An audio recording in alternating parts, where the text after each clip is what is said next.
Selamat siang teman-teman dan Bapak Ibu dosen sekalian. Pada kesempatan kali ini, saya akan memaparkan materi mengenai equal access to justice dalam perspektif Pancasila, atau dalam bahasa sederhananya, bagaimana keadilan bisa diakses secara setara oleh semua warga negara sesuai nilai-nilai Pancasila. Pertama, apa sih equal access to justice itu? Equal access to justice adalah prinsip utama negara hukum yang menjamin semua orang punya hak dan kesempatan yang sama untuk mendapatkan perlindungan hukum, menyuarakan haknya, dan memperoleh keadilan.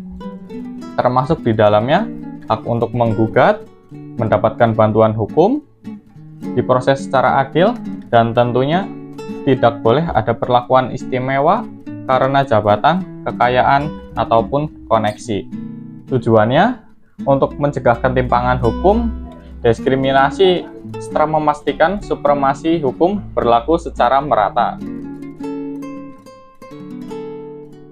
Jadi, gimana keadilan Indonesia di zaman sekarang seperti ini?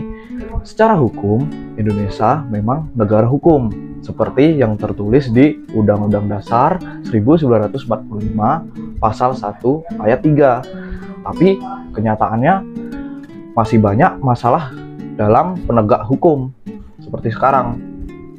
Yang pertama, saya contohkan, kayak perlakuan hukum yang tidak adil, seperti rakyat kecil yang dihukum berat cuma gara-gara hal yang sepele seperti mencuri makanan, sementara pejabat-pejabat yang diduga korupsi berat yang jelas-jelas merugikan negara lebih besar malah kadang dihukum lebih ringan gitu.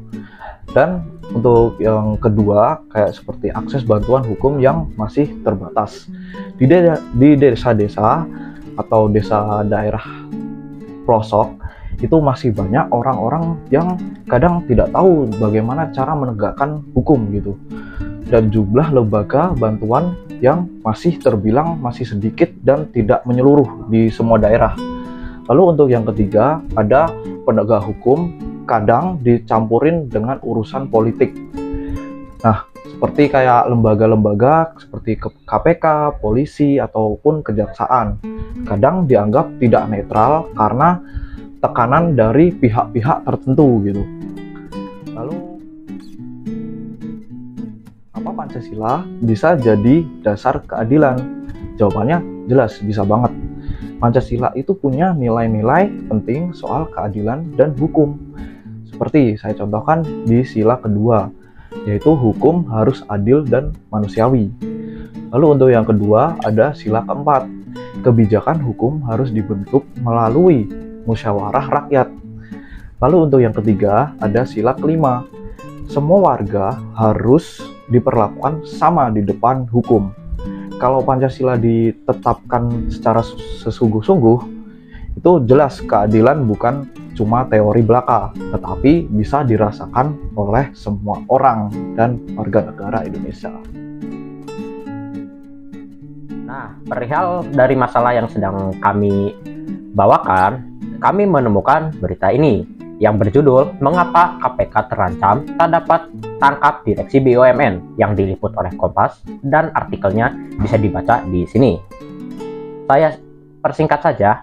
Nah, isi dari berita tersebut terdapat informasi bahwa Komisi Pemberantasan Korupsi terancam tidak lagi memiliki wewenang untuk menangkap dan memproses hukum direksi badan usaha milik negara setelah Undang-Undang Nomor 1 Tahun 2025 tentang BUMN berlaku pada 24 Februari 2025 kemarin.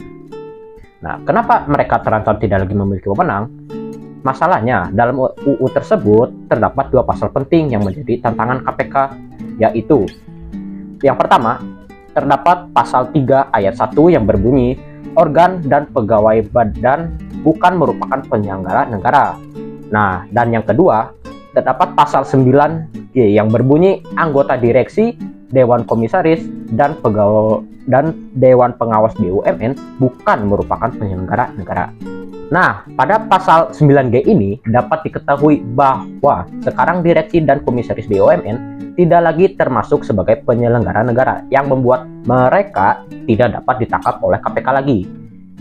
Nah, ini sangat gawat. Kenapa? Ya, bahwasanya yang seperti kita tahu, KPK itu punya wewenang atau akses yang dapat menyelidiki dan melakukan penyelidikan terhadap seseorang atau organisasi atau bahkan yang mempunyai kekuasaan cukup tinggi seperti DPR, gubernur maupun lembaga legislatif dan sebagainya. Walau pada tahun 2019 KPK menjadi lemah saat Presiden Joko Widodo yang intinya KPK harus meminta izin kepada Dewan Pengawas untuk melakukan kegiatannya. Apalagi setelah Presiden Prabowo memunculkan Danantara yang makin melemahkan KPK ini. Nah, sekarang diperparah dengan ditambah lagi dengan UU BUMN ini.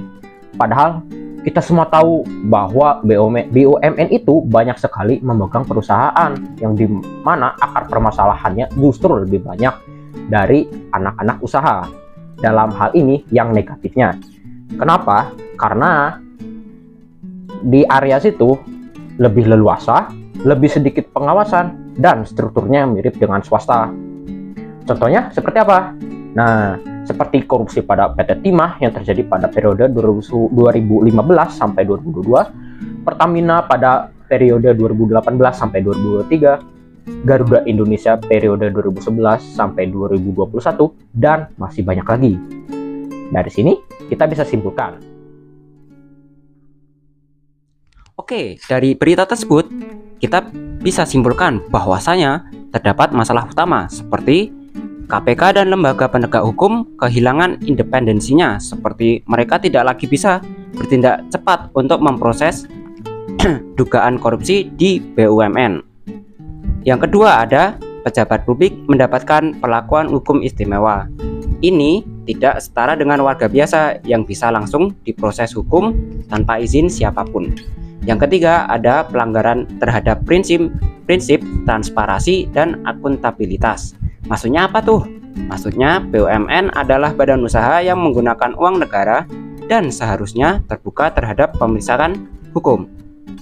Lalu ada juga konsekuensi terhadap equal access to justice seperti merusak prinsip keadilan setara, memicu ketidakpercayaan publik, meningkatkan potensi korupsi dan lain sebagainya. Oke, lalu jika dikaitkan dengan Pancasila ada beberapa nilai yang dilanggar, yaitu sila kedua, adanya ketidaksetaraan perlakuan hukum, melanggar asas keadilan dan perlakuan manusiawi. Yang kedua ada sila keempat, yaitu kebijakan dibuat tanpa proses musyawarah yang inklusif, bahkan tidak melibatkan peran DPR secara utuh. Lalu ada sila kelima, yaitu memberi keistimewaan hukum kepada kelompok tertentu untuk menciptakan ketimpangan sosial dan hukum.